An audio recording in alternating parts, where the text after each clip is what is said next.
মায়ের প্রাক্তন হাজবেন্ড এখন আমার পাশে বসে আছেন। বুঝতে পারতেছি না লোকটাকে কি বলে ডাকবো। আমার নাম রিমি। অনার্সে পড়াশোনার পাশাপাশি টিউশনি করায় নিজের পড়াশোনার খরচ ও বাবার জন্য।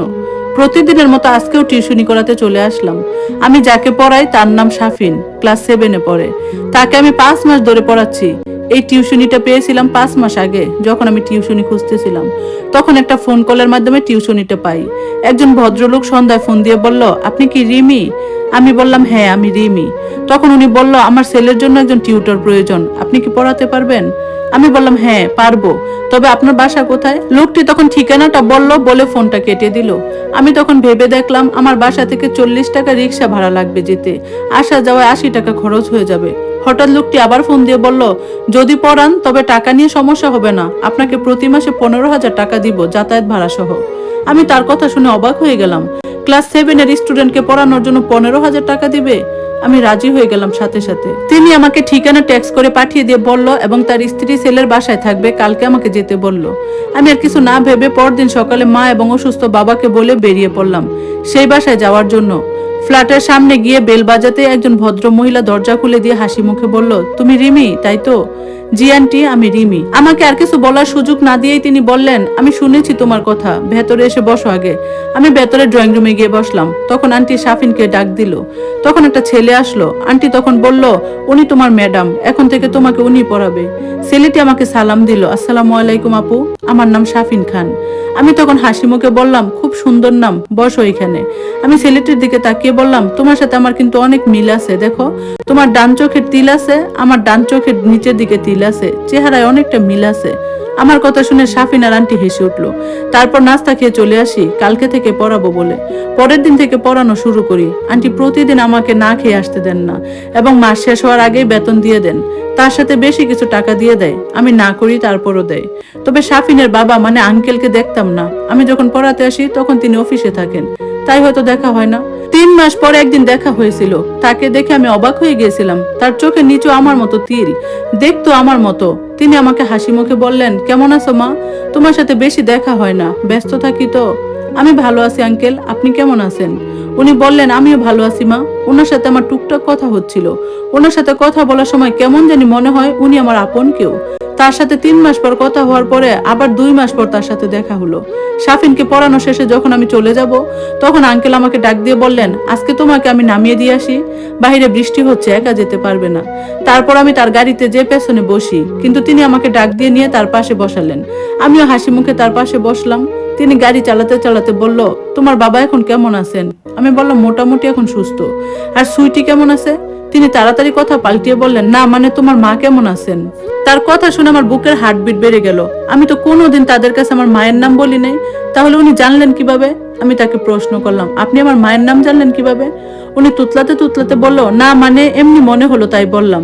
আঙ্কেল, আপনার কথা কেমন যেন অদ্ভুত শোনাচ্ছে, সত্যি করে বলেন তো আপনি আমার মাকে কিভাবে চেনেন? এখন তো আমার কাছে পরিষ্কার মনে হচ্ছে আপনি কিছু লুকাচ্ছেন।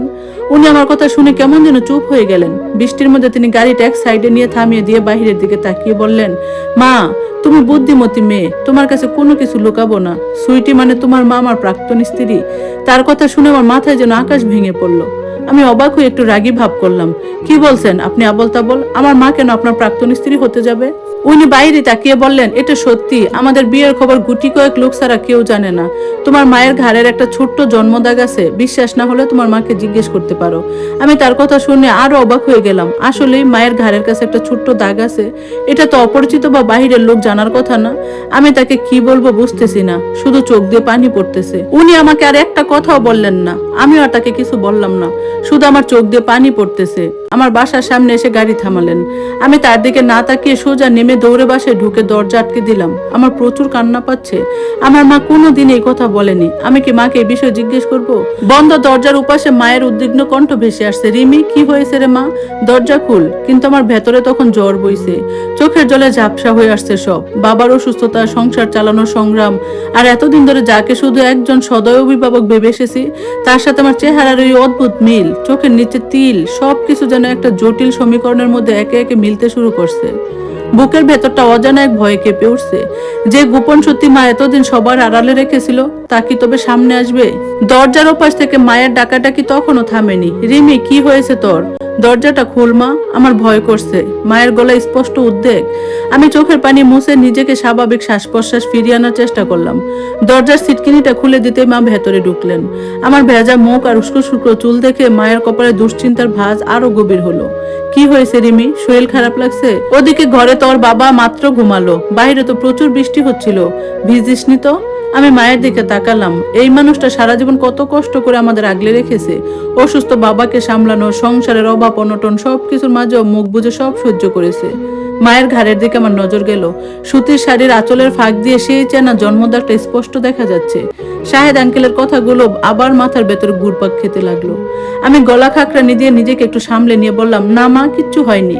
বৃষ্টির জন্য মনটা কেমন জানি খারাপ লাগছিল তাই। মা দীর্ঘশ্বাস ফেলে মাথায় হাত বুলিয়ে দিলেন। তুই বড্ড বেশি খাটছিস রে মা, অনার্সে পড়াশোনা, তার উপরে টিউশন, চল খেয়ে নিবি চল। মা রান্নাঘরের দিকে চলে যেতে আমি বিছানায় বসে পড়লাম। পুরো বিষয়টা আমার মাথায় কিছুতেই ঢুকছে না। যদি শাহেদ আঙ্কেল মায়ের প্রথম স্বামী হন, তবে আমার সাথে ওনার আর শাফিনের চেহারার এত মিল কেন? আমার চোখের নিচে তিল, শাফিনের চোখের নিচে তিল। চিন্তার জালে আমার মাথা যেন ফেটে যাওয়ার উপক্রম হলো। তবে কি শাফিনের বাবা বা শাহেদ আঙ্কেলই আমার? না, আমি আর ভাবতে পারছি না। এই প্রশ্নের উত্তর একমাত্র মাই দিতে পারবেন। কিন্তু অসুস্থ বাবার সামনে এখন কিছু জিজ্ঞেস করা মানে বিপদ ডেকে আনা। পরদিন সকালে ঘুম ভাঙলো বাবার কাশির শব্দে। বাবার কাছে গিয়ে ওষুধটা খাইয়ে দিলাম। বাবা আমার দিকে তাকিয়ে মৃদু হেসে বললেন, রিমি, তোর মুখটা আজ এত ফ্যাকাশে লাগছে কেন রে মা? শরীর ভালো তো? আমি হেসে বাবাকে আশ্বস্ত করলাম, আমি একদম ঠিক আছি বাবা, তুমি ওষুধ খেয়ে বিশ্রাম নাও। সারাদিন কলেজ আর টিউশনের চিন্তায় কাটলো। বিকেলে যখন শাফিনদের বাসায় যাওয়ার সময় হলো, তখন আমার পা দুটো যেন আর এগোতেই চাইছিল না। কিন্তু না গিয়ে উপায় নেই। এই 15,000 টাকা না পেলে বাবার ওষুধের খরচ আর সংসারের খরচ চালানো অসম্ভব হয়ে পড়বে। রিক্সা থেকে নেমে ওদের ফ্ল্যাটের সামনে দাঁড়ালাম। কলিং বেল বাজাতে দরজা খুললেন শাফিনের মা, অর্থাৎ আন্টি। ওনার মুখে আগের মতো উষ্ণ হাসি। এসো রিমি, বাহিরে যা রোদ আজ, ভেতরে এসে বসো, আমি ঠান্ডা জল নিয়ে আসছি। আমি ভেতরে গিয়ে শাফিনের পড়ার টেবিলে বসলাম। শাফিন বই খুলে বসেছিল। ও আমাকে দেখে মিষ্টি হেসে বলল, আপু, বাবা এসে বলল আপনার শরীরটা ভালো লাগছিল না। আমি জোর করে মুখে একটু হাসি এনে বললাম, হ্যাঁ রে শাফিন, একটু মাথা ঘুরছিল। চল আজ পড়া শুরু করি। পড়ার সময় বারবার আমার মনে হচ্ছিল, এই ছোট ছেলেটা আমার কে হয়? ও কি তবে আমার সৎ ভাই? শাফিন যখন মনোযোগ দিয়ে অঙ্ক করছিল, আমি আর চোখে আর মুখের দিকে তাকালাম। ঠিক আমার মতো নাকের গঠন, ঠিক আমার মতো চোখের কোণ।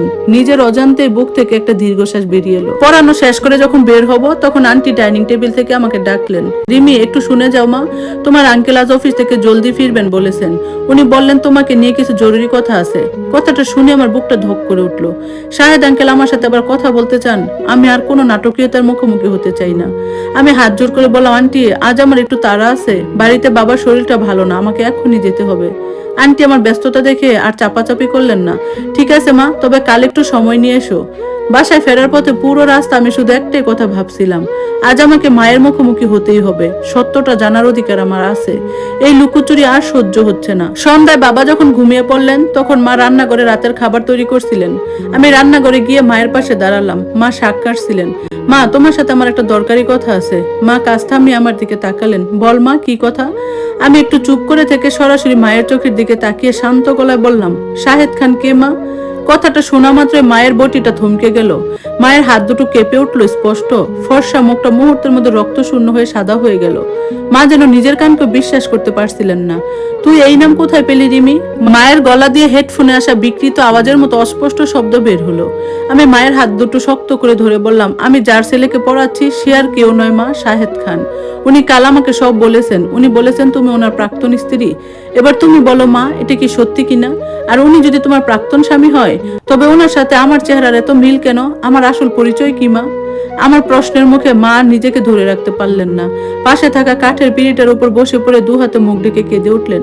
মায়ের কান্না দেখে আমারও চোখ ফেটে পানি চলে এলো। মা কাঁদতে কাঁদতে বললেন, রিমি, আমাকে ক্ষমা করে দিস মা।